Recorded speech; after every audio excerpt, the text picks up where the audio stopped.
नमस्कार दोस्तों, स्वागत है आप सभी का सरकारी अध्यापक के इस YouTube चैनल पर। दोस्तों, बहुत बच्चे डिमांड कर रहे थे कि सर एसएसटी टैगवर्ड्स की वीडियो रह गई है।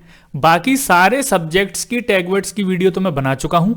जिसने बाकी अदर सब्जेक्ट्स की वीडियो नहीं देखी है तो उसको क्या करना है मैं आपको बता देता हूं।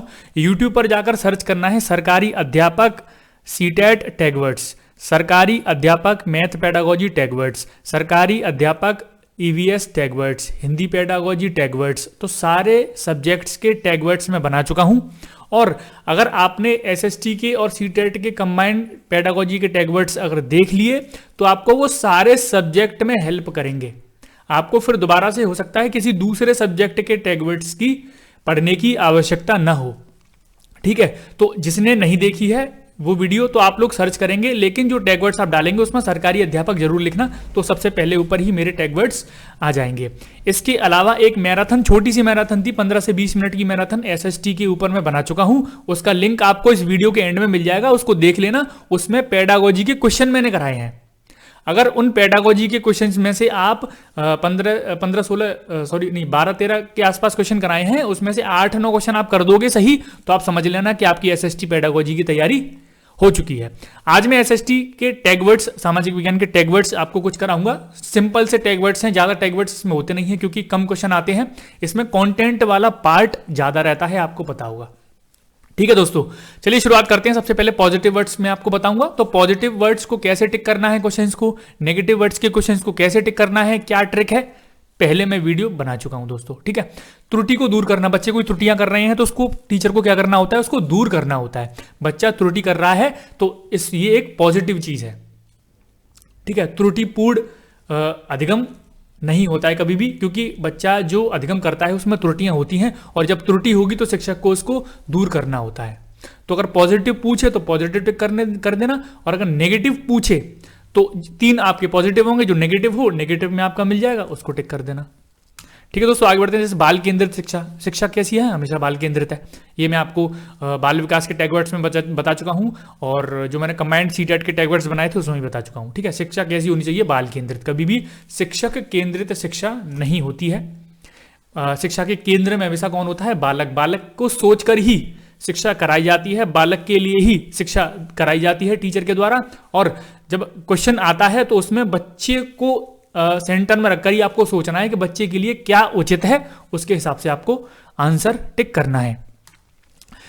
बच्चे का जिज्ञासु होना, जिज्ञासा बच्चे में उत्पन्न करना, ये अपने आप में पॉजिटिव वर्ड है। अगर क्वेश्चन में पॉजिटिव पूछा है तो आंख बंद करके टिक कर देना। ठीक है, हस्तपरक गतिविधियां, हस्तपरक यही जो खेलकूद बच्चों को करवाते हैं, और बच्चे अपने हाथों से गतिविधि करते हैं, खेलकूद करते हैं, चीज़ों को बनाते हैं, बिगाड़ते हैं, उससे जो शिक्षा ले रहे हैं उसको हस्तपरक गतिविधियां कहते हैं। हस्तपरक गतिविधियां अगर दिख जाए तो ये पॉजिटिव में आता है। अगर क्वेश्चन में पॉजिटिव पूछा है तो इसको टिक कर देना, आंसर आपका एकदम से सही होगा दोस्तों। करके सीखना, बच्चे हमेशा करके सीखते हैं। करके सीखना जो शिक्षा होती है सबसे बेस्ट शिक्षा वही मानी जाती है, और इसमें बच्चा क्या है, हमेशा ये देखिए आपको और पॉजिटिव पूछा हो तो आपको टिक कर देना है, करके सीखना। ठीक है, गतिविधिक अधिगम, अच्छा जैसे कोई भी एक्टिविटी हो रही है उसमें गतिविधि है, गतिविधि, तो गतिविधि के द्वारा अधिगम, गतिविधि परक अधिगम, गतिविधिक अधिगम, इस तरह के वर्ड आए तो आप समझ लेना कि ये पॉजिटिव है। अगर आपको क्वेश्चन नहीं समझ में आता है, उसकी लैंग्वेज नहीं समझ में आती है, कभी आप फंस रहे हो, तो ये टैग वर्ड्स आपके काम आएंगे। ठीक है दोस्तों, तो गतिविधि अधिगम क्या है, पॉजिटिव वर्ड है। दैनिक जीवन से अधिगम, अच्छा एक चीज़ आपको बोल देता हूँ। जैसे बहुत सारे स्टूडेंट क्या है कि तैयारी कर रहे हैं, पढ़ाई कर रहे हैं, तो क्वेश्चन को पहले समझना है। आपको क्वेश्चन को पहले समझना है, ऑप्शंस को समझना है। ऐसा नहीं है कि सीधा कूद पड़े आप उस पर टैग वर्ड्स में पॉजिटिव और नेगेटिव ढूंढने, ऐसा नहीं करना है। ये तब होते हैं टैग वर्ड्स, मैं आपको फिर बता देता हूँ कि आप किसी क्वेश्चन में फंस रहे हो, आपको समझ में नहीं आया है, वो टॉपिक आपने पढ़ा नहीं है। आपने मान लो जेंडर बाइस वाला टॉपिक नहीं पढ़ा है, लैंगिक असमानता वाला टॉपिक नहीं पढ़ा है आपने, तो उसमें आप फंस रहे हो, किसी ऑप्शन में फंस रहे हो, तब ये आपके काम आते हैं। 100% ये आपके काम आते हैं। ठीक है, तो और जैसे हमारा जो नेक्स्ट पॉजिटिव वर्ड है वो दैनिक जीवन से जोड़ने वाला अधिगम है। तो बच्चे को दैनिक जीवन से जोड़ना होता है, और दैनिक जीवन से जोड़कर ही बच्चे को शिक्षा दी जाती है। जो उसके दैनिक जीवन में गतिविधियां होती हैं, जो उसके आसपास चीज़ें मौजूद हैं, उनसे गतिविधि करके ही वो अधिगम करता है। तो दैनिक जीवन से जोड़कर ही बच्चे को एग्जाम्पल हमेशा दिया जाता है। ये अपने आप में दोस्तों बहुत बड़ा पॉजिटिव वर्ड है, और ये मैं आपको बता रहा हूँ, ये सारे बहुत बहुत पॉपुलर टैग वर्ड्स हैं। इनको हमेशा याद रखिएगा, किसी भी टैग वर्ड को आप भूलिएगा मत। प्रोत्साहन प्रदान करना, बच्चे को प्रोत्साहित करना, प्रोत्साहन प्रदान करना, प्रोत्साहित परक शिक्षा देना, ये अपने आप में टैग वर्ड है। ठीक है, सॉरी पॉजिटिव टैग वर्ड है। ठीक है, याद रखना ये पॉजिटिव वर्ड है। आपको पॉजिटिव पूछा है तो इनको ही हमेशा टिक करना।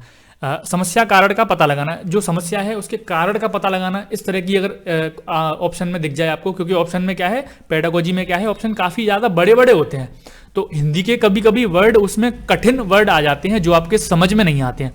तो इसलिए याद रखना कि उससे आपको अगर ये दिखे कि किसी समस्या का कारण का पता लगाया जा रहा है, यानी कि उसका कोई भी क्वेश्चन है, कोई भी डाउट है बच्चे का, कोई भी बच्चा फंस रहा है, तो उसमें समस्या कारण का पता लगाना, क्या समस्या आ रही है उसके कारण का पता लगाना, ये अपने आप में दोस्तों पॉजिटिव वर्ड है। सृजनात्मक शिक्षा, इसको सृजनात्मक शिक्षा कहते हैं।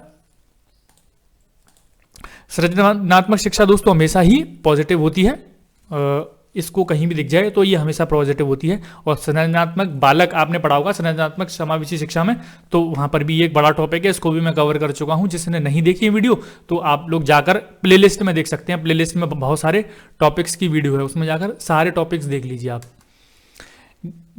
गलतियां अधिगम का हिस्सा होती हैं, है ना, और ये भी एक तरह का पॉजिटिव वर्ड है, नया पॉजिटिव वर्ड है कि बच्चा अगर अधिगम कर रहा है और कर करके उसमें गलतियां कर रहा है तो वो अधिगम का ही हिस्सा है, ये भी पॉजिटिव चीज़ है। आपने देखा अरे गलतियां हो रही हैं ये नेगेटिव है, नहीं ऐसा नहीं है, गलतियां नेगेटिव नहीं है, गलतियां हमेशा पॉजिटिव है। बच्चा अगर गलती कर रहा है तो ये हमेशा पॉजिटिव चीज़ है दोस्तों।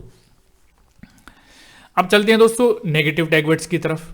कुछ नेगेटिव टैग वर्ड्स हैं, ये भी बहुत सारे पॉपुलर नेगेटिव टैग वर्ड्स हैं, तो इनको भी आप देख लीजिए।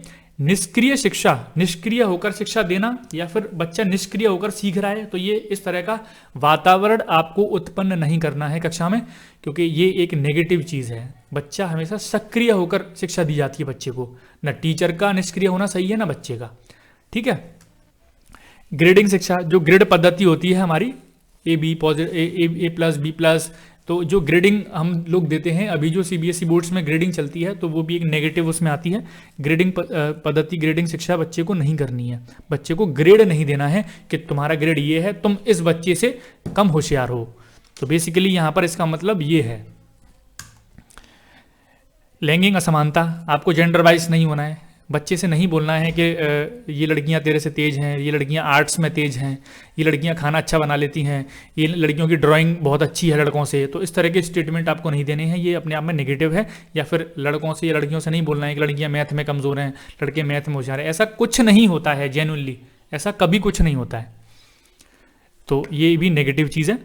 व्याख्या करना, किसी चीज़ की व्याख्या करना, व्याख्यान कर करके बताना, क्योंकि बच्चे को जो टीचर शिक्षा देता है वो दैनिक जीवन से जोड़ रहा है, एग्जाम्पल सेट कर रहा है और गतिविधि करवा रहा है उससे। हमेशा व्याख्या नहीं देना है, स्पीच नहीं देनी है, स्पीच वाली शिक्षा से बचना है। तो स्पीच वाली शिक्षा, व्याख्यान शिक्षा क्या है, नेगेटिव है। दंड देना, बच्चे को पनिशमेंट देना, देखो अपने आप में नेगेटिव है, तो ये आपको पता ही है। शिक्षक केंद्रित शिक्षा नहीं होती है, बाल केंद्रित शिक्षा पर बल दिया जाता है। टीचर के हिसाब से बच्चा नहीं होता, बच्चे के हिसाब से टीचर को चलना होता है। ठीक है, कंठस्थ कराना, याद कराना तो करना, या कंठस्थ जैसे टीचर कोई बच्चे को याद करवा रहा है, रटवा रहा है, तो वो भी सारी चीज़ें नेगेटिव होती हैं, आपको पता होगा। बच्चे को पनिशमेंट में आपको बता चुका हूँ, दंड देना, पनिशमेंट देना, सजा देना, वो एक ही चीज़ है। गलत शब्दों का प्रयोग नहीं करना है कभी भी टीचर को। अगर कोई टीचर गलत शब्दों का प्रयोग करके बच्चे को कुछ कह रहा है तो वो अपने आप में नेगेटिव है। बोलते हैं ना, जैसे किसी बच्चे को बोल देते हैं कि अरे तू बंदर है, तू ये है, तू उल्लू है, तू ये है, तो ये सब चीज़ें नहीं करनी होती हैं टीचर को। और कभी भी पॉजिटिव वर्ड्स जो हमारे समाज में बोले जाते हैं, केवल वही उन्हीं का शब्दों का प्रयोग करना है। अपने पर्सनल जो शब्द हैं जो आप यूज़ कर रहे हैं वो सब नहीं करना है। ठीक है दोस्तों, रटंत शिक्षा मैंने आपको बताई, वही रटाना नहीं है, बच्चे को कंठस्थ नहीं कराना है। और जो 4 शब्द में हर बार CDP टैग वर्ड्स में भी बता चुका हूँ, केवल, मात्र, ही और भी, तो ये कम से कम 50 वर्ड आपको दिख जाएंगे। आप पेपर देने जाओगे, ये 50 शब्द आपको पूरे क्वेश्चन पेपर में दिख जाएंगे, और इनसे कम से कम 10 क्वेश्चन आपके इजीली सॉल्व हो जाएंगे।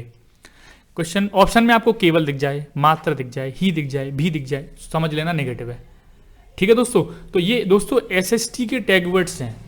पेडागोजी के। तो अभी तक मैंने आपको इतने टैग वर्ड्स करा दिए हैं कि आपको किसी और सब्जेक्ट के या फिर टैग वर्ड्स पढ़ने की जरूरत नहीं है। आप केवल प्रैक्टिस करते रहिए, क्वेश्चंस को प्रैक्टिस करते रहिए, और जो मैंने प्रैक्टिस पिछले उसमें करवाई हैं उन प्रैक्टिस वीडियोस को भी देखते रहिए, ठीक है। जैसे आप वीडियो देख रहे हैं तो आप थोड़ा सा स्क्रॉल करेंगे तो मेरी दूसरी वीडियो आ जाएगी आपके पास, फिर आप थोड़ा सा उसको स्क्रॉल करेंगे फिर मेरी एक और वीडियो आ जाएगी। तो उन सबको वीडियोस को देखते रहिए और अपनी तैयारी करते रहिए, ठीक है दोस्तों। मिलता हूं आपसे नेक्स्ट वीडियो में, अभी के लिए इतना ही दोस्तों, धन्यवाद।